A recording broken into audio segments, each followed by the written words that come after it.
Welcome to Randy's Old Time Radio Shows. Dust off your radios and step back in time. Tonight, the heroes, villains, and thrilling stories of radio's golden age come alive just for you. Tonight's feature, Dragnet. Ladies and gentlemen, the story you're about to hear is true. Only the names have been changed to protect the innocent. This is the city, Los Angeles, California. The time was just after midnight. The call came in through the radio. Officers responded, evidence was collected, leads were followed. Some proved useful, others did not. Tonight's story documents the work of detectives as they piece together the facts, eliminate the guesses, and follow the evidence until the case is resolved.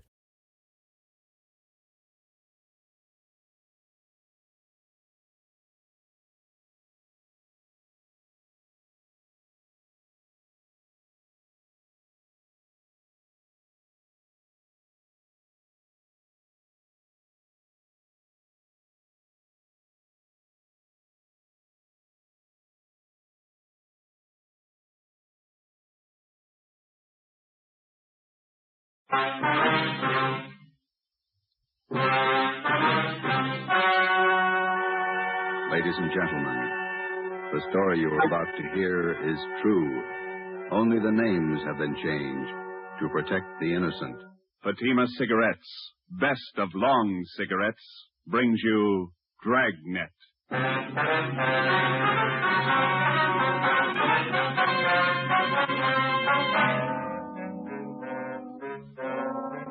You're a detective sergeant. You're assigned to homicide detail. A vicious killer has taken the life of a 62-year-old woman. Suspicion points in only one direction. The murderer was heartless, cold-blooded. Your job, get him. If you want a long cigarette, smoke the best of long cigarettes. Smoke Fatima. It's the long cigarette that contains an essential ingredient of all the very popular cigarettes, Turkish tobacco. That's why you see the Turkish symbols on the attractive golden yellow Fatima package. That's why Fatima has a much different, much better flavor and aroma than any other long cigarette. That's why Fatima doubles and redoubles its smokers. Yes, if you want a long cigarette, smoke the best of long cigarettes. Smoke Fatima. Dragnet, the documented drama of an actual crime. For the next 30 minutes, in cooperation with the Los Angeles Police Department, you will travel step by step on the side of the law through an actual case from official police files. From beginning to end, from crime to punishment, Dragnet is the story of your police force. It was Saturday, November 5th. It was foggy in Los Angeles. We were working a day watch out of homicide. My partner's Ben Romero. The boss is Ed Backstrand, chief of detectives. My name's Friday. It was 3:35 p.m. when I got to room 42. Homicide.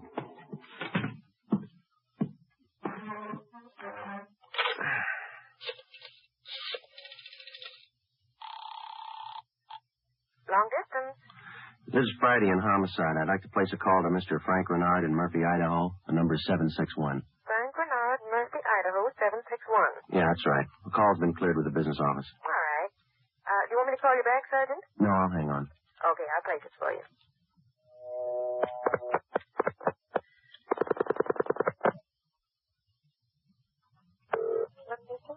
Long distance, Mr. Frank Renard, Murphy, Idaho, Murphy, 761. Okay. Your number, please. Charge call to Madison, 7961. Thank you. The time and charges when the call's completed, operator. Read, operator.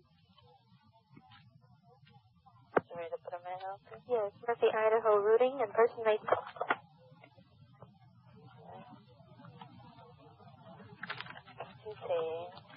N-A-M-P-A, NASA. Hi. 4-3. Hi. 160, thank you. Welcome. Blue Boy Z.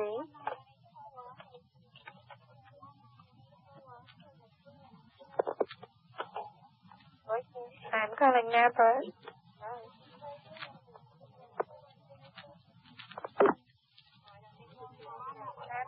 Murphy, 761.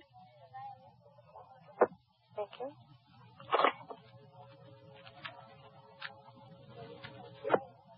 Keep ringing, 761. They're ringing the number, Sergeant. Okay, thanks.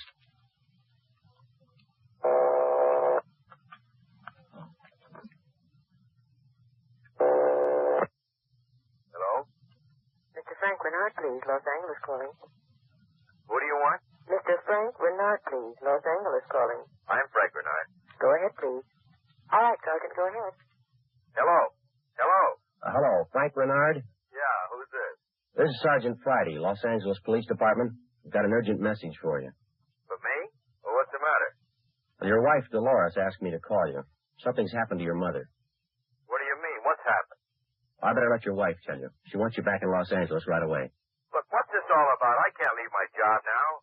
You better come. Your mother's been murdered.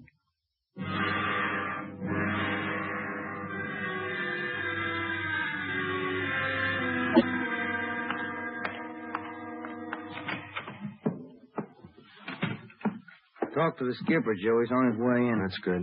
Did you call my husband? Did you? He's flying down from Idaho tonight. Be here in the morning. You tell him about me? The trouble I'm in? I told him his mother was murdered. That's all I told him, Mrs. Renard. What am I going to say to Frank? He always sided in with his mother. He'll never believe me. What can I tell him? Jury can give you more trouble than your husband can. What you going to tell them? Are you stupid or something? How many times do I have to say it? I didn't kill her. I didn't kill her. It's a small room, Miss Renard. We can hear you. Sit down, please. I won't sit down. You're not pinning this on me because I didn't do it. Anybody could have killed the old hag, but I didn't. Will you sit down, please? I don't have to take this. I'm no tramp. Keeping me in here, asking me questions. I told you all I know. Look, you're in a bad spot. I hope you realize that. I didn't kill her. Miss Renard, how long have you and your mother-in-law been living together in the house on Chavez Road? Since Frank took the job up in Idaho. About 6 months.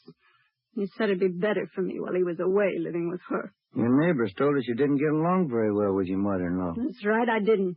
She hated me, I hated her. You used to fight with her, is that right? You hit her. Only a couple of times. She called me dirty names.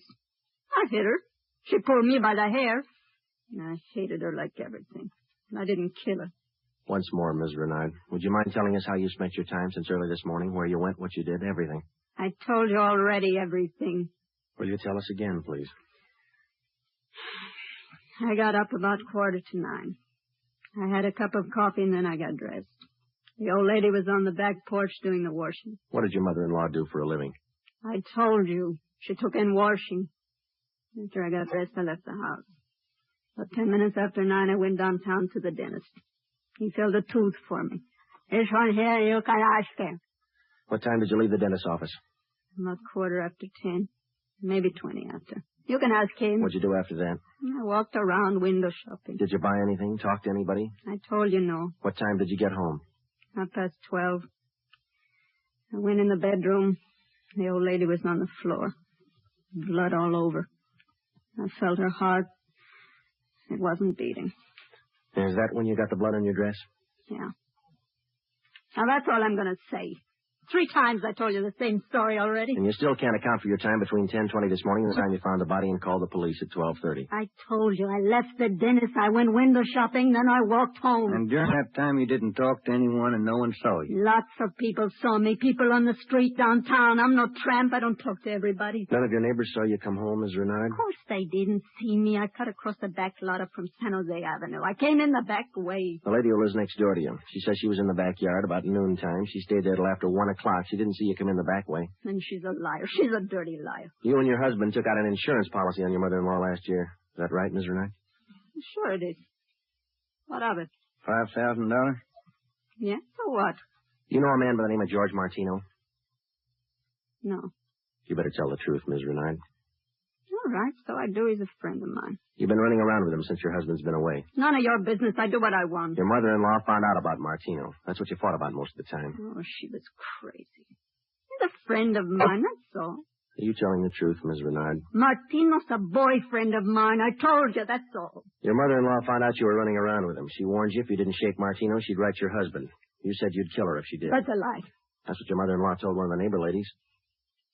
said it just to scare her. One night I was drinking. We had a fight. She was yapping at me all night. I said it just to scare her. But she wrote the letter anyway. That's what she said. But I didn't kill her. You had the time, the motive, and the opportunity. It wasn't me. I didn't kill her. Interrogation room, Friday. This is Brennan, Joe. Yeah, Bill, where are you? Santa Monica. Picked up George Martino.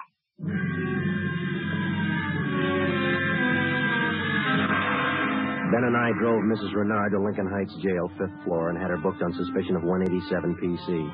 When we checked back in at the office, Brennan and Wiseman, the other two men on the case with Ben and I, were questioning George Martino in the interrogation room. Ben and I stood by. Martino admitted only two things. He had been running around with Mrs. Renard since her husband left town, and he had heard Mrs. Renard express a desire to do away with her mother-in-law. After the questioning of Martino, Sergeant Brennan, Ben and I met with Chief Ed Backstrand. It was 5:15 p.m. You got everything but the murder weapon, huh? That and Mrs. Renard's confession. She ought to come through, huh, Joe? I don't know. She's scared, but she's still got a smart mouth. What about Martino, Brennan? You think he had a hand in it? I don't think so. We spent most of the afternoon talking to him. He hasn't got the guts. We took a statement. And does he have an alibi? Solid. What was the cause of death? Strangulation, multiple fractures of the skull. All motives are with Mrs. Renard, Chief. Pretty clear-cut job. No evidence of robbery or burglary, I guess. A couple of dresser drawers in the bedroom were emptied on the floor and clothes tossed all around. Pretty obvious plan to make it look like burglary. Maybe. We found 3 $1 bills in plain sight. They were on the floor near the body. If a burglar went through the stuff, he wouldn't have missed that money. And it shouldn't be too much trouble tying it up. Shouldn't be, Skipper. Friday and Romero, you follow the case through. Just a minute. Hello, Backstrand. Yeah? What? All right, I'll send him over. Lee Jones. Just finished checking the evidence at the crime lab. Yeah? He thinks Mrs. Renard's innocent.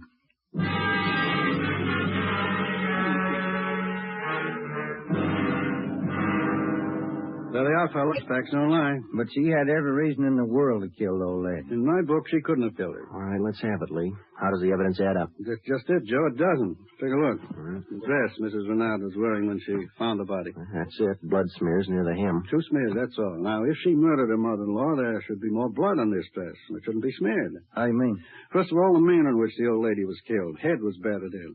Must have bled profusely. No question about that. All right, go ahead. Whoever murdered the old lady must have stains all over their clothes. Here's the important part. Because of the nature of the wound, it would have stained in drops, not smears. Well, how can you tell the difference? Maybe these are drop stains on her desk. They're not. I checked them with a microscope. Only the higher ribs of the cloth are stained. The smears, nothing else. But a drop forms its own definite drop pattern and permeates the cloth, soaks in. No signs of that on her dress. I don't want. Now, here's the silk scarf the old lady was strangled with. Yeah? Here's what I found in the knot tied in the scarf. A blonde hair, wavy. Old lady had dark hair. So does Miss Renard. So does her boyfriend. That's what I mean. This blonde hair is one of 2 things that didn't belong at that murder scene. What else you got? This here. Where's it, Lee? Small piece of plastic. Well, a gun butt, I'd say. See here? Crisscross surface and a little smooth area here. Yeah. The killer could have hit the old lady with the butt of a gun. And a piece of the stock could have chipped off like this, huh? Miss Renard doesn't own a gun. Neither did her mother-in-law. Well, where does that leave us? I don't know, Joe. There's the stuff. You can't disregard it. Maybe you can explain it. Yeah. How?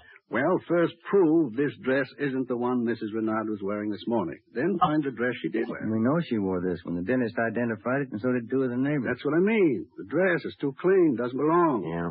This blonde hair, this piece of gun butt, they don't belong either. Well, you think she's innocent? You're looking at the evidence.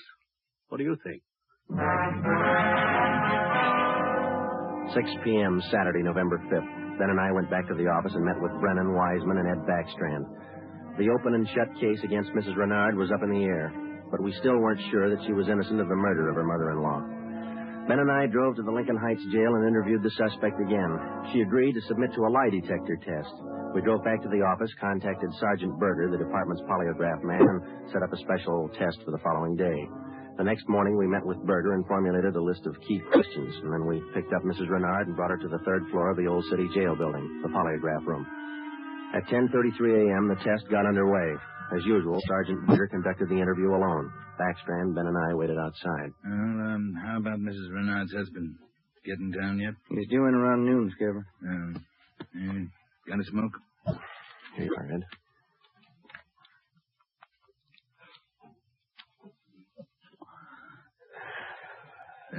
Thanks. What time is it now? 11:25. Here's Burger now. That's it, Ed. What'd you get? I can study the chart a little more. The results are pretty well defined, though. How's it look? No reaction to the key questions. What's your opinion? I don't think she did it.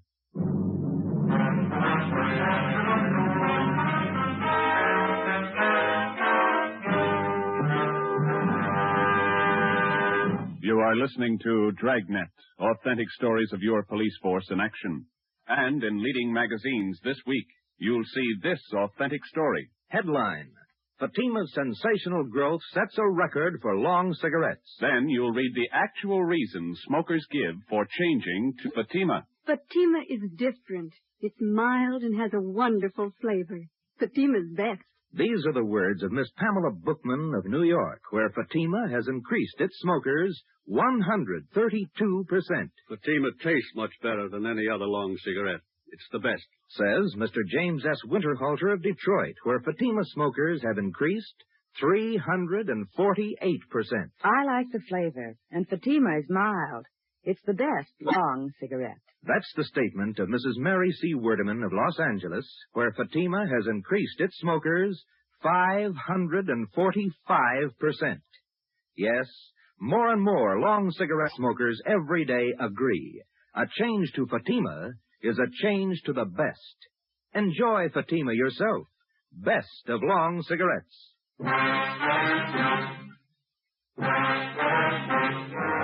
8 a.m., Monday, November 7th. Mrs. Renard was released from custody. We questioned her husband, Frank Renard, briefly.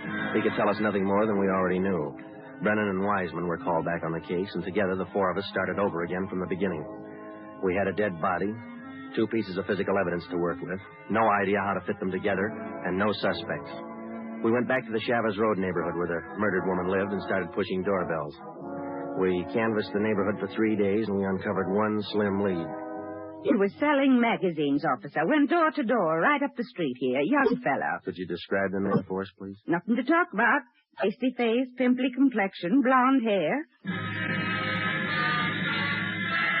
5:30 p.m. Wednesday, November the 9th. Ben and I met with Brennan and Wiseman in Ed Backstrand's office to compare notes. Together, we had more than a dozen reports of the magazine salesman's presence in the neighborhood just prior to the murder of Mrs. Renard's mother-in-law.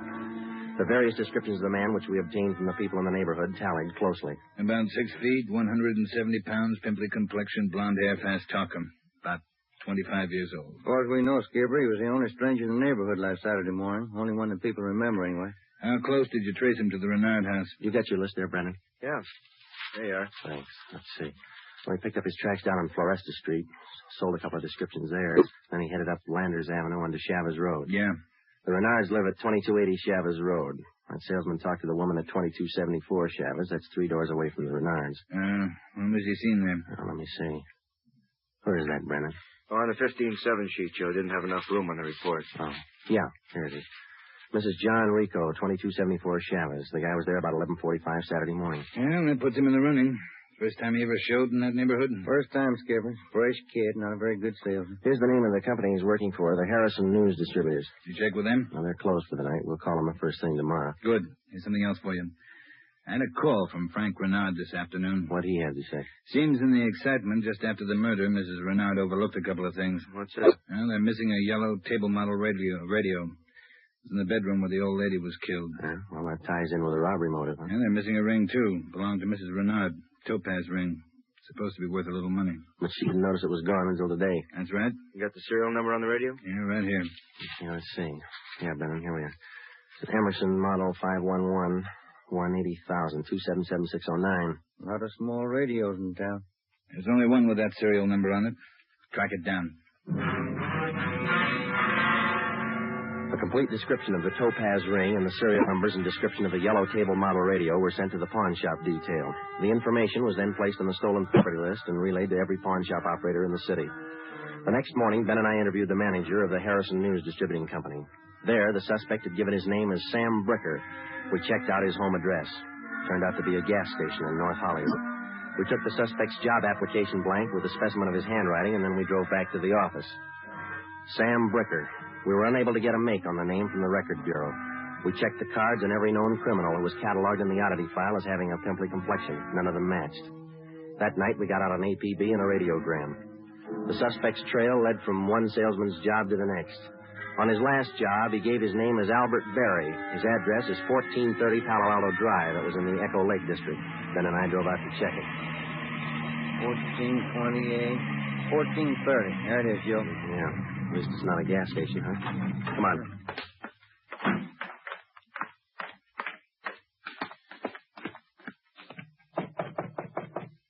Tiresome, huh? Yeah, I could stand a change. Yes, what is it? We're looking for an Albert Berry, ma'am. Does he live here? Mr. Berry, I'm sorry. He and his wife moved 4 days ago. We identified ourselves as police officers and had the landlady, a Mrs. Catherine Hoffman, show us the apartment which Berry and his wife had occupied. It was still vacant. In one of the closets in the apartment, we found a cheap overnight bag. The lock on it was broken and one of the seams had ripped. I forgot about that old bag, and Mr. Berry told me I could throw it away. Take a look. I'm in. Yeah. How long has Berry been married? Do you know, Mrs. Hoffman? No, I don't. But the way they acted, lovey-dovey all the time, I don't think they've been together long. Hey, Joe. Look, some kind of an identification tag. Yeah, let me see. Get it up here. It's a tool disc, it looks like, doesn't it? Jameson Larrabee, Pittsburgh, Pennsylvania. You're not after Mr. Berry, are you, officer? Yes, ma'am, we are. Did he leave a forwarding address? I wish he did. I'm holding 3 letters for Mrs. Berry in my apartment right now. May we see them, please? Certainly. Would you step this way, please? My apartment's just across the hall. Yes, ma'am. Would you like a bottle of beer or something? No, ma'am, thanks. Let's see. I thought I put... Yes, here they are. 3 of them, Sergeant. From her folks, I think. Mrs. Berry's from Fresno. Oh, that's good. I want to copy down this return address, ma'am. Yeah, go ahead. Okay. That's C.K. Ulrich, U-L-R-I-C-K. 525 North Lamona, Fresno. Yeah, got it. There you are, Miss Hoffman. By the way, did the Berrys say they'd call for their mail? Mrs. Berry did. That's why I'm holding on to it. All right. Just one more question. Do you remember if Mr. and Mrs. Berry had a radio? Yes, they did. A small one. Do you remember what brand it was? No, I don't. It had a yellow case. That's all I remember. Before we left, we called Ed Backstrand, and he had an immediate stakeout placed at the apartment house in case the Berrys returned to pick up their mail. Ben and I went back to the office and placed a call to the Pittsburgh Police Department. We gave them the description and the number of the tool disc which we'd found in Berry's old suitcase. They said they'd check with the Jameson Larrabee Company in the morning, and then they'd call us back. That night, Ben and I drove to Fresno and checked in at the police station up there. 2 officers were assigned to stake out the Ulrich home. We interviewed Mr. Ulrich, who identified himself as Albert Berry's father-in-law. He told us his daughter had married the murder suspect 8 months before, and he gave us pictures of Berry taken at the wedding. Ulrich told us that he'd catch a Santa Fe train out of Fresno the next morning. He wanted to be in Los Angeles to take his daughter home when Berry was apprehended. It was almost 2 a.m. when Ben and I left Fresno and started back for Los Angeles. We checked in at the office at 10 minutes past 8 the next morning. At 8:35, the call came through from the Pittsburgh Police Department. What did they say, Joe? It was a tool disc, all right. Jameson Larrabee Company, issued 18 months ago to one of their workers. They give a name? Albert Berry. 11 a.m. Monday, December the 5th. 1 month to the day since the 62-year-old woman had been beaten to death. The pictures of Berry and his wife, which had been taken at their wedding, were printed up in wholesale lots and distributed to all points. Mr. Ulrich, Berry's father-in-law, arrived in town and got himself a hotel room. We waited. There was no report from the stakeout at the apartment house. We checked back in at the office at 5 minutes to 1. I'll get it. Homicide, Friday. This is Mr. Ulrich, Sergeant. I just got a call from my wife in Fresno. I thought you'd want to know. What's that? The wife got a letter from Norma. They're living in South Pasadena, an apartment. You got the address there? Yes, sir. That's what the wife called about. It's 134 Norway Terrace. When was the letter mailed, do you know? Wife said it was postmarked December 3rd, day before yesterday. Get your coat on, Ulrich. We'll be right over. Ben and I picked up Mr. Ulrich at his hotel and drove to the South Pasadena address. Berry and his wife had the apartment on the top floor. Neither of them were at home. The landlord let us in with a pass key. In the bedroom, we found a small yellow radio. We checked the serial numbers. They matched. It was the same radio stolen from the Renard house. In the bedroom closet, we found 2 suitcases. We checked through them. There's nothing in this one, Joe. Oh, here we are. Look at these. What are they, Sergeant? A pair of plastic gun butts. Let's see, Joe. One of them's been chipped, see? Sergeant, Somebody coming up the stairs. All right, let's get in the living room. Be quiet.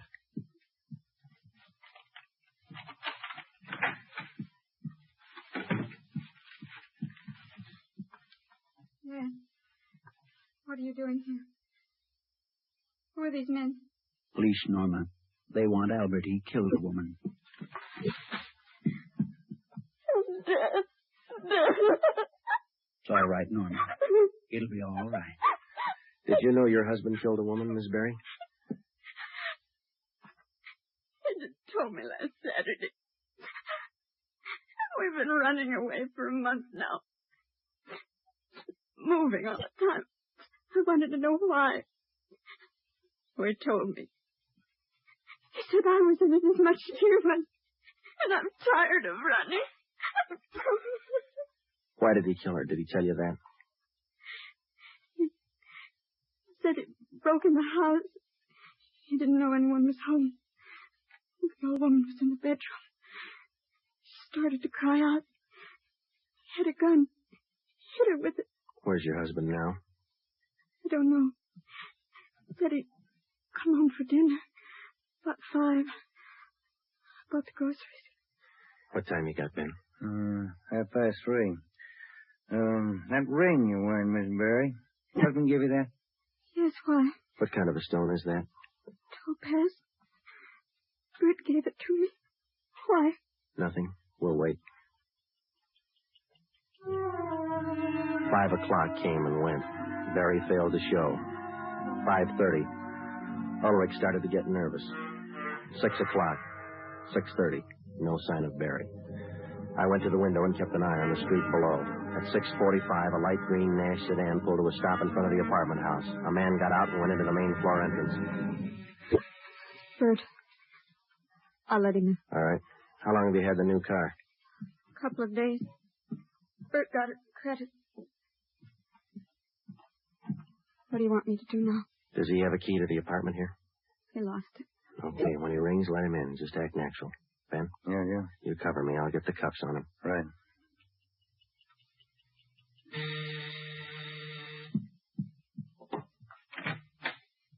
Hi, Bert. Look out, Joe! All right, drop it, Barry. Okay, Ben. Yeah. He's fast with a gun. Nice looking, isn't he, Sergeant? You'd never think he'd kill anybody. Come on, let's take him in. I love him. I still love him. But you're a cop. You wouldn't understand. That's right. I wouldn't understand. I'm a cop.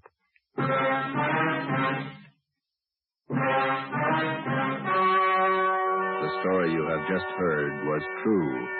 Only the names were changed to protect the innocent. On February 16th, 1947, trial was held in Superior Court, Department 82, City and County of Los Angeles, State of California. In a moment, the results of that trial. Earlier tonight, you heard the reports of amazing increases in Fatima smokers from New York to Los Angeles. Yes, all over the country, Fatima is doubling and redoubling its sales. And here's reason one. Fatima is the long cigarette that contains an essential ingredient of all the very popular cigarettes, Turkish tobacco. Reason two. Fatima has a much different, much better flavor and aroma than any other long cigarette. Reason three. To millions of smokers, the name Fatima has always stood for the best in cigarette quality. Smoke Fatima, the best of all long cigarettes.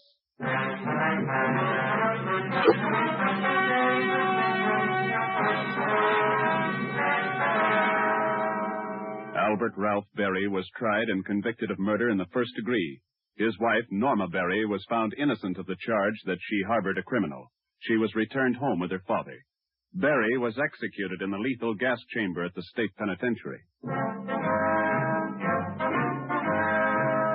You have just heard Dragnet, a new series of authentic cases from official files. Technical advice for Dragnet comes from the Office of Acting Chief of Police W.A. Wharton, Los Angeles Police Department.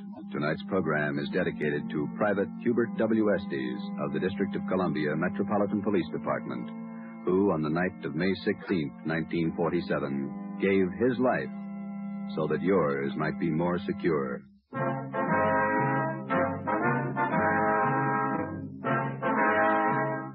Fatima Cigarettes, best of long cigarettes, has brought you Dragnet, portion transcribed from Los Angeles. Be sure to hear songs by Morton Downey tonight on NBC.